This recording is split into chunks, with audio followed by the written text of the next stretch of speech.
O Vasco viajou, já temos a relação dos atletas, a montagem da equipe e de outras informações também do próprio Bahia, do Rogério Ceni. O Fernando Diniz costuma se dar bem nos confrontos com o Rogério Ceni e vai precisar desses 3 pontos aí, jogando mesmo na Fonte Nova, que vai receber um grande público. Deixa eu te pedir para se inscrever no nosso canal, Wellington Campos FC. Não paga nada não, dá um joinha, fortalece aí o nosso trabalho, é super importante você estar conosco. Manda esse link desse vídeo para outras pessoas se inscreverem também, dá aquela força para o nosso trabalho, pode ser? Então, roda a vinheta.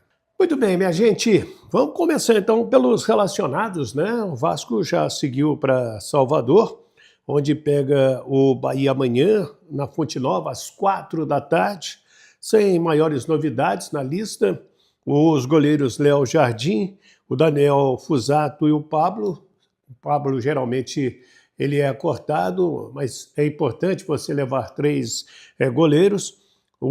Na lateral, Paulo Henrique, que retorna, o Puma Rodrigues, o Lucas Piton e o Leandrinho, já que o Vitor Luiz está com aquele protocolo FIFA, né? Porque bateu a cabeça, tem que ficar 5 dias sem treinar e sem jogar. Na zaga, o Cuesta, o Robert Renan e os 2 Lucas, né? O Lucas Freitas e o Oliveira estão relacionados. No meio-campo, o Barros, Tietê, Hugo Moura, o Paulinho entra nessa lista também.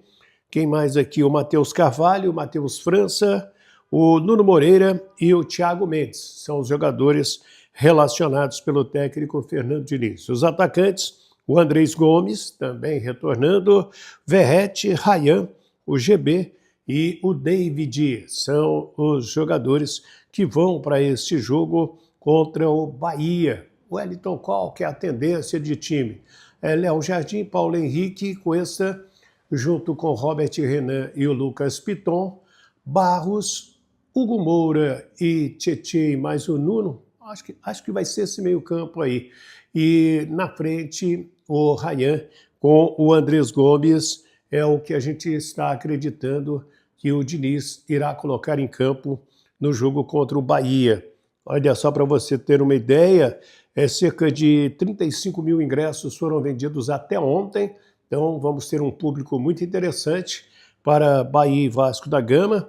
Bahia vem de derrota para o Fortaleza, 3-2, e o Rogério Ceni deverá escalar Ronaldo no gol, Gilberto, que já passou pelo Vasco, Canu, ex-Botafogo, Ramos Mingo e Luciano Juba, que estava na seleção brasileira, Caio Alexandre, Jean Lucas e Michel Araújo, ou o Everton Ribeiro, que está no banco de reservas para melhorar a condição física, técnica e voltar a ser titular, o Ademir, Eric Pulga, o William José. Esse é o time do Bahia para pegar o Vasco da Gama. Quem conversou com a imprensa lá na Bahia foi o Canu, ex-zagueiro do Botafogo, e falou de uma vitória, para reaproximar o torcedor baiano da sua equipe.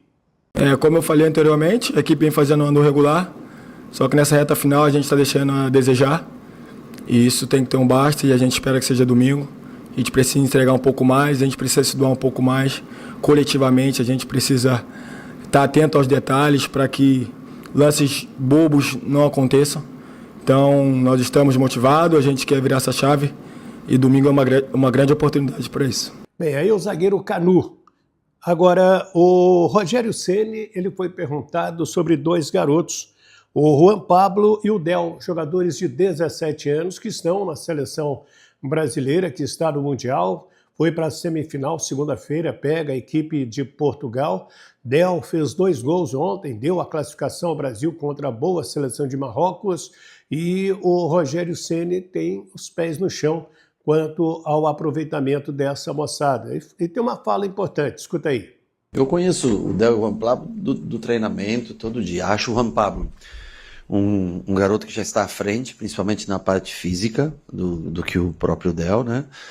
Acho que a primeira fase ela não serve de referência porque foram jogos contra seleções muito inferiores tecnicamente do que o Brasil.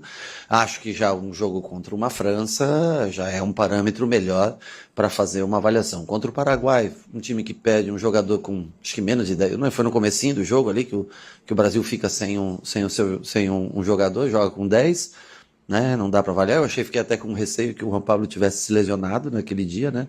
Até perguntei para o nosso departamento. Eu vejo que são jogadores que podem ser úteis ao Bahia no futuro, né? Mas a gente não pode esquecer que são garotos somente de 17 anos. Eu não sei quantos, poderia até fazer um levantamento. Quantos jogadores de 17 anos jogam na Série A do Campeonato Brasileiro? Mas eu tenho certeza que são jogadores que vão crescer fisicamente, com entendimento de jogo, e a gente já espera poder utilizá-los também em janeiro, já no próprio Campeonato Baiano, espera poder utilizar esses jogadores. Agora, o Juan Pablo, infelizmente, ele ficou muito tempo machucado esse ano. E quando nós recuperamos ele praticamente, ele entrou em 1 ou 2 jogos aqui e já foi para a seleção brasileira. Mas é um jogador que eu acho que com certeza vai se desenvolver com o passar do tempo ainda mais e vai ser útil ao Bahia no futuro. Bacana, né? É isso mesmo, são garotos de 17 anos ainda, tem muita coisa pela frente. E eu vi muitas seleções sub-17 do Brasil e depois pouquíssimos jogadores vingaram. Sub-20 também, da mesma maneira, e isso é normal. O garoto, ele antes de 20 anos, joga de uma maneira, depois que vira a idade, nem sempre segue com aquele bom futebol.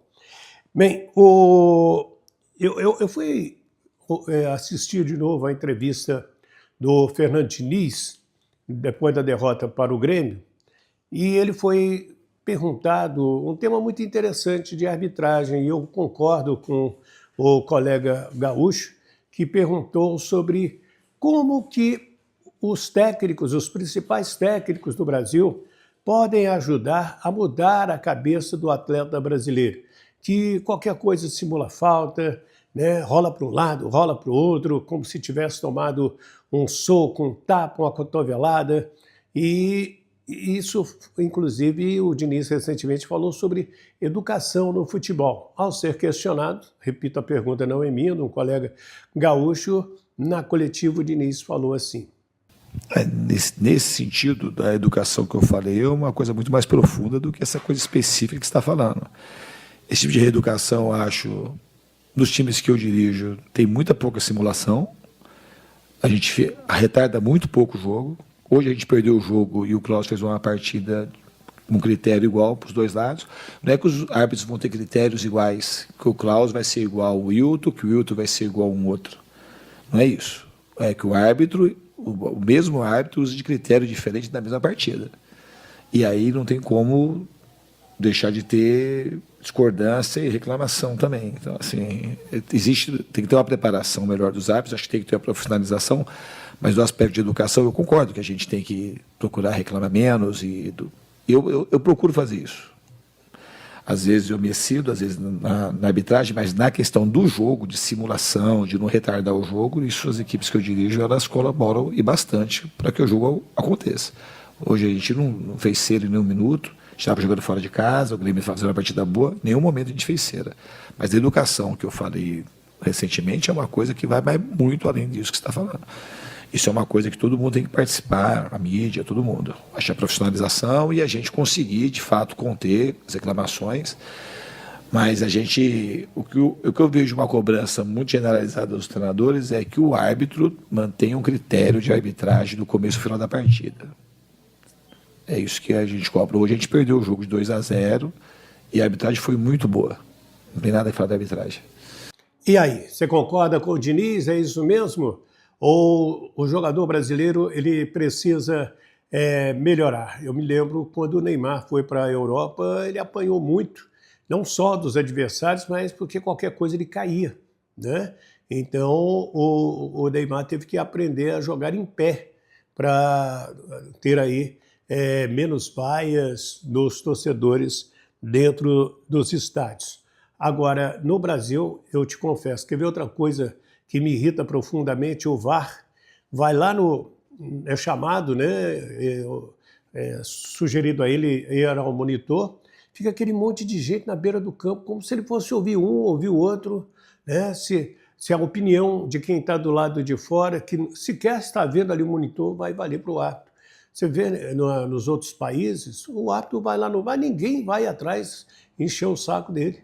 No Brasil, não, o cara acha que se ele for ali em cima do árbitro, quando ele está consultando as imagens, ele vai ajudar o seu time. O que você acha? Você concorda comigo? Não concorda? Né? Você gosta do VAR? Não é legal?